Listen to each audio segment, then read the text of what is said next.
औज़ुबिल्लाहिमिनश्शैतानिर्रजीम बिस्मिल्लाहिर्रहमानिर्रहीम। पीके डिजिटल के साथ मैं हूं मलिक अब्दुल गफ्फार। ईद उल अज़हा करीब आ रही है।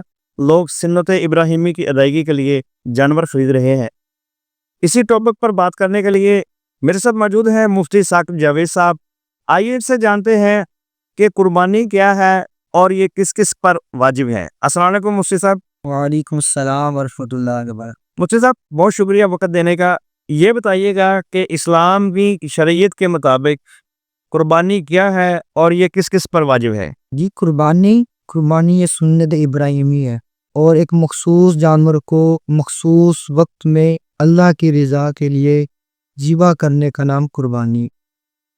और अगर हम कुर्बानी के फ़लसफ़े को देखें तो ये महज़ एक जानवर को ज़िबा करने का नाम नहीं है, बल्कि जो हमारे दिल में बूज़ होता है, कीना, अदावत, गुरूर, इसको ज़िबा करने का नाम भी कुर्बानी। कि कुर्बानी किस पर वाजिब है, तो इसकी जो एक्सप्लेनेशन शरीयत ने बयान की है वो 5 चीज़ें हैं: सोना, चांदी, नकदी या माल तिजारत और घरेलू सामान जो ज़रूरत से ज़ायद हो। तो सोना और चांदी की जो लिमिट है 7.5 तोले सोना और 52.5 तोले चांदी। तो अगर किसी के पास ये मुकम्मल निसाब ना हो, लेकिन इन 5 चीज़ों का मजमुआ मिलाकर आज के दौर में 1,85,000 तक पहुंच जाता है, तो उस पर कुर्बानी वाजिब है।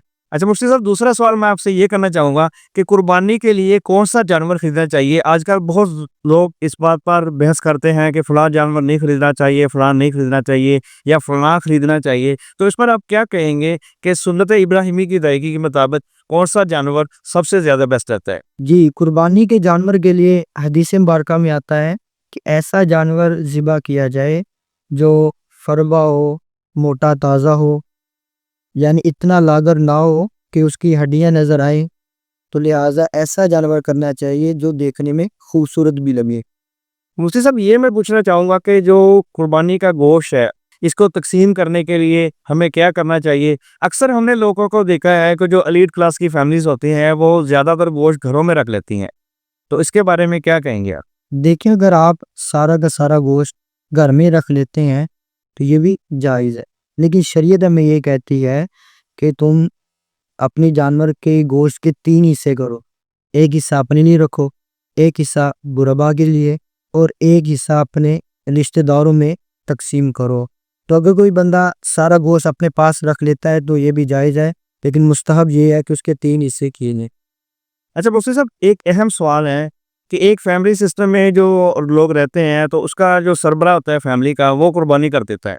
वो समझता है कि मैंने कुर्बानी कर दी और सबकी होगी। हाँ, इसमें ये डिटेल है कि अगर घर का हर फर्द साहिब निसाब है तो अब उस पर अलहदा तौर पर कुर्बानी करना वाजिब है। मिसाल के तौर पर घर में बाप है, उसका बेटा है, बेटी है। अब बेटा और बेटी अलहदा तौर पर साहिब निसाब है तो सिर्फ बाप के कुर्बानी कर देने से बेटे और बेटी की तरफ से कुर्बानी अदा नहीं होगी।